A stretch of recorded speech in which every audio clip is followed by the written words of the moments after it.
ثانی انٹرنیشنل حج عمرہ tours and travels حج عمرہ جانے کے خواہش مند حضرات اسکرین پر دیے گئے نمبرز پر کال کریں۔ بسم اللہ الرحمن الرحیم، الحمدللہ رب العالمین، والصلاة والسلام علی النبی الکریم وعلی آلہ واصحابہ اجمعین۔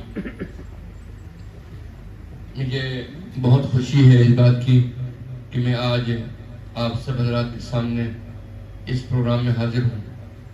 یہ چاروں پروگرام میں میری شرکت کی کوشش رہی ہے۔ میں دلی والے پروگرام میں موجود تھا، بامبے والے پروگرام میں موجود تھا، اور آج اس پروگرام کے اندر بھی میں موجود ہوں۔ اور کرناٹکا والے پروگرام میں، بنگلور کے پروگرام میں تاریخیں ٹکرا گئی تھیں۔ جس دن پروٹیسٹ تھا وجے واڑہ میں، اسی دن یہ پروگرام بھی تھا بنگلور کے اندر۔ تو اس میں ہمارا مشورہ ہوا کہ ڈاکٹر قاسم مسعود الیاس صاحب اس پروگرام میں شریک رہیں گے، اور میں وجے واڑہ چلا گیا تھا۔ بہرحال ہم سب آپ کے ساتھ میں ہیں اور آپ سب ہمارے ساتھ میں ہیں۔ یہی اس توقع کے ساتھ میں ہم سب لوگ مل کر جمع ہوئے ہیں۔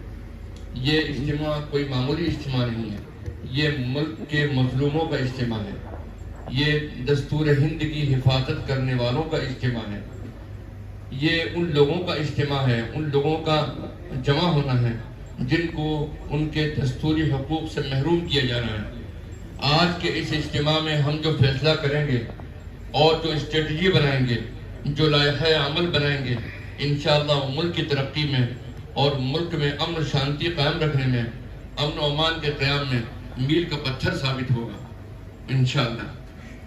ہم سب جانتے ہیں کہ ہمارا ملک آزادی کے بعد اپنی تاریخ کے سب سے سنگین دور سے گزر رہا ہے۔ اس ملک کی آزادی کے ہمارے ملک کے معماروں نے اس ملک کی بنیاد جمہوریت اور سیکولرزم پر رکھی تھی۔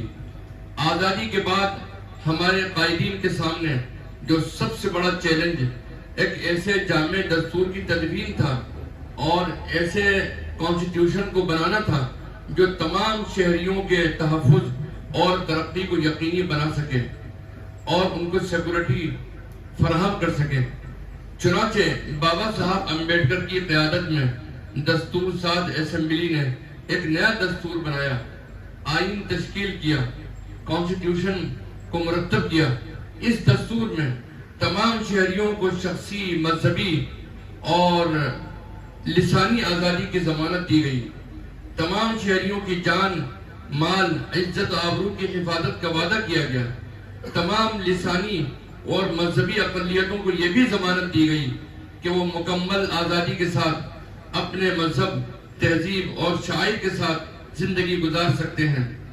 اس دستور میں اقلیتوں، دلتوں اور آدیواسیوں کے حقوق کے تحفظ کو یقینی بنا گیا اور اس کو میک شور کیا گیا۔ ذات، برادری، جنس اور مذہب کی بنیاد پر تفریق کو غیر قانونی قرار دے دیا گیا۔ صدیوں سے سماج میں تفریق اور ظلم کا شکار طبقے کو ریزرویشن اور خصوصی رعایت دی گئی۔ تمام شہریوں کو استحصال سے اور ڈسکریمنیشن سے اور ایکسپلائٹیشن سے تحفظ دیا گیا۔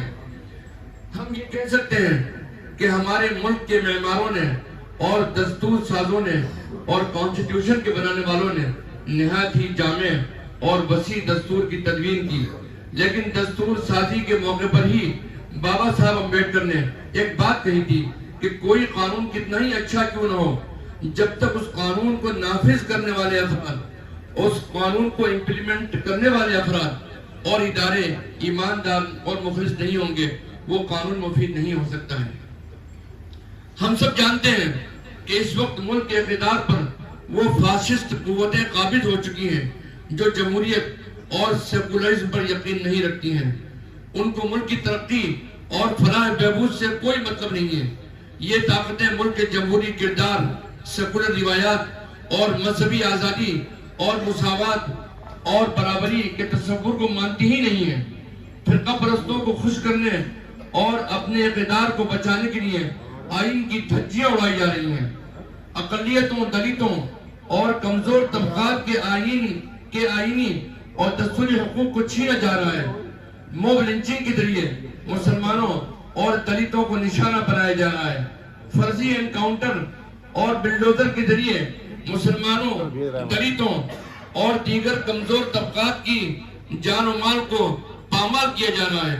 تمام اقلیتیں، دلت، آدیواسی، خصوصاً مسلمان تو آزادی کے بعد سے ہی ظلم و تفریق اور ڈسکریمنیشن اور ایکسپلائٹیشن کا شکار ہیں۔ کبھی مسلمانوں کے مذہب میں مداخلت کی کوشش کی گئی، کبھی فسادات کی پشت پناہی کر کے اور ان کو سپورٹ کر کے مسلمانوں کی جان و مال اور عزت و آبرو کو پامال کیا گیا۔ مسلم نوجوانوں کو بلا کسی جرم کے سال ہر سال جیل میں ڈال کر مسلمانوں کے مستقبل کو سنوارنے سے روکا گیا۔ اب تو مسلمانوں کی نماز، روزہ اور اذان پر ہنگامہ کرنا معمولی بات بن کر رہ گیا ہے۔ حکومت کے افراد اور سرکاری ملازمین بھی اعلانیہ مخالف بیانات اور اقدامات کی نہ صرف تائید کرتے ہیں بلکہ قانون کے رکھوالے خود قانون کا مذاق بناتے رہتے ہیں۔ اب تو عدالتوں میں بھی ایسے افراد پہنچ گئے ہیں جو مسلمانوں اور دلتوں کے معاملات میں جانبداری سے کام لیتے ہیں۔ اقلیتوں، خاص کر مسلمانوں، دلتوں اور آدیواسیوں کے مقدمات میں عدالتوں کا رویہ بھی اب آپ کے اور ہمارے سامنے ہے۔ ہندوستان کا مسلمان اس وقت تاریخ کے سب سے سنگین دور سے گزر رہا ہے۔ آزادی کے بعد سے اب تک کے دور کے اندر ہندوستانی مسلمان کے سامنے اپنی جان، مال، عزت و آبرو اور اپنے دین اور ایمان کے تحفظ کا مسئلہ درپیش ہے۔ یکساں سول کوڈ اور وقف بل کے ذریعے مسلمانوں کو ان کے مذہب اور مذہبی مقامات سے محروم کرنے اور ان کے دین اور ایمان سے الگ کرنے کی سازش کی جا رہی ہے۔ آئین ہند کے آرٹیکل 25 سے آرٹیکل 30 تک جو ملک کے تمام شہریوں کے لیے مذہبی اور تہذیبی آزادی کی ضمانت دیتا ہے، اس کی کھلی مخالفت کی جا رہی ہے۔ ملک کے آئین کو پامال کیا جا رہا ہے، مگر افسوس اس بات کا ہے کہ ملک کے انصاف پسند شہری بھی اس ظلم اور آئین کے خلاف ورزی کے خلاف خاموش تماشائی بنے ہوئے ہیں۔ آئین اور دستور کے خلاف مسلمانوں کو نشانہ بنانے کی جو روش چل رہی ہے، یونیفارم سول کوڈ کے ذریعے آج مسلمانوں کو ان کے مذہب پر عمل کرنے سے روکا جا رہا ہے، یا وقف بل کے ذریعے مسلمانوں کے مذہبی مقامات اور مذہبی جائیداد کو ہڑپنے کی جو کوشش ہو رہی ہے، یہ مسئلہ صرف مسلمانوں کا مسئلہ نہیں ہے بلکہ یہ ان تمام ہندوستانیوں کا مسئلہ ہے جو ہندوستان کے دستور پر، ہندوستان کے جمہوری اور سیکولر کردار پر یقین رکھتے ہیں۔ یاد رہے کہ اگر ہم نے آج ان فاسسٹ قوتوں کو ظلم اور زیادتی اور دستور کی پامالی سے نہیں روکا تو اگر آج مسلمانوں کا نمبر ہے تو کل دلتوں کا ہوگا، اس کے بعد آدیواسیوں کا، پھر سکھوں کا اور عیسائیوں کا، اور پھر ایک ایک کر کے تمام لوگوں کا نمبر آئے گا۔ جب نازی مختلف گروہوں کو نشانہ بنا رہے تھے تو لوگ خاموش رہے، جب آخرکار ان کا نمبر آیا تو ان کے حق میں بولنے والا کوئی نہیں تھا۔ کسی شاعر نے خوب کہا ہے، جلتے گھر کو دیکھنے والوں، پھوس کا چھپر آپ کا ہے، آپ کے پیچھے تیز ہوا ہے، آگے مقدر آپ کا ہے۔ اس کے قتل پر میں بھی چپ تھا، میرا نمبر آپ آیا ہے، میرے قتل پہ آپ بھی چپ ہیں، اگلا نمبر آپ کا ہے۔ اگر اتراکھنڈ کی یو-سی-سی دلتوں اور آدیواسیوں کو، اگر آج اتراکھنڈ کی یو-سی-سی سے دلتوں اور آدیواسیوں کو الگ رکھا گیا ہے تو یقین مانیں جس دن مسلمانوں کی شریعت کے خلاف یو-سی-سی کو نافذ کرنے میں کامیاب ہو گئے تو زیادہ دن دور نہیں جب آدیواسیوں اور دیگر لوگوں کے رسم و رواج اور تہذیب کو بھی وہ لوگ ختم کریں گے۔ آپ نے بدھ وہار گیا میں بھی دیکھا کہ کتنی آسانی سے بدھسٹوں کے مقدس مقامات پر قبضہ کر لیا گیا ہے۔ بدھسٹ احتجاج کر رہے ہیں مگر حکومت پر کوئی اثر نہیں پڑ رہا ہے۔ مسلمان وقف بل کے خلاف سراپا احتجاج بنے ہوئے ہیں لیکن حکومت پر اس کا کوئی اثر نہیں ہو رہا ہے۔ آخر کیونکہ ہم سب الگ الگ آواز اٹھا رہے ہیں، ہم سب ظلم کے خلاف متحد نہیں ہو پا رہے ہیں، ہم انصاف کے قیام کو یقینی نہیں بنا پا رہے ہیں، ہم دستور کی حفاظت کے لیے ایک مشترکہ آواز نہیں بن پا رہے ہیں۔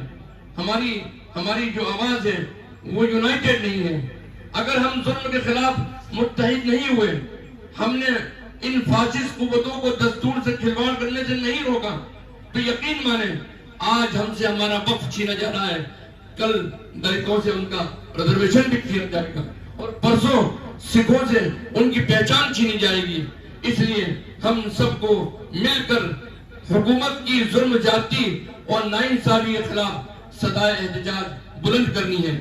اس کے لیے جہاں یہ ضروری ہے کہ ہم ملک کے تمام طبقات کو ساتھ لے کر چلیں اور ایک دوسرے کے مسئلے کو اپنا مسئلہ سمجھیں۔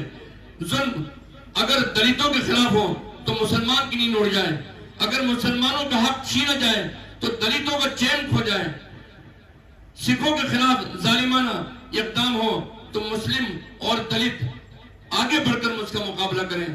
یہ ملک ہم سب کا ہے اور ہم سب کو مل کر اس کو بنانا ہے اور سنوارنا ہے۔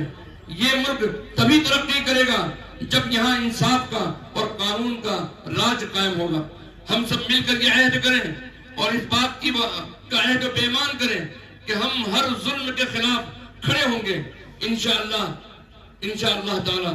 دوسرا کام جو ہم سب کو کرنا ہے وہ ذہن سازی کا ہے۔ ہم سب کو اپنے حلقے میں عوام کے شعور کو بیدار کرنا ہے، ان کو ملک کے حالات سے باخبر کرنا ہے، آئین کو لاحق خطرات سے آگاہ کرنا ہے، کیونکہ حقوق اور آزادی اسی کی چھینے جاتے ہیں جو خواب غفلت میں بے خبر پڑے رہتے ہیں۔ لہذا ہم سب کو متحد ہو کر اپنے حقوق کی حفاظت کے لیے آواز بلند کرنا ہے۔ دوسرے اپنے حلقے میں عوام کے اندر بھی بیداری لانی ہے اور نفرت بانٹنے والوں کی سیاست کا محبت اور اتحاد سے جواب دینا ہے۔ ہم اللہ سے دعا کرتے ہیں کہ ہماری اور آپ کی اس ملی جلی کوششوں کو قبول کریں اور اس ملک میں امن اور امان قائم کریں، اس ملک میں انصاف اور قانون کی بالادستی قائم کریں اور ہمارے ملک کو ترقیات سے نوازیں۔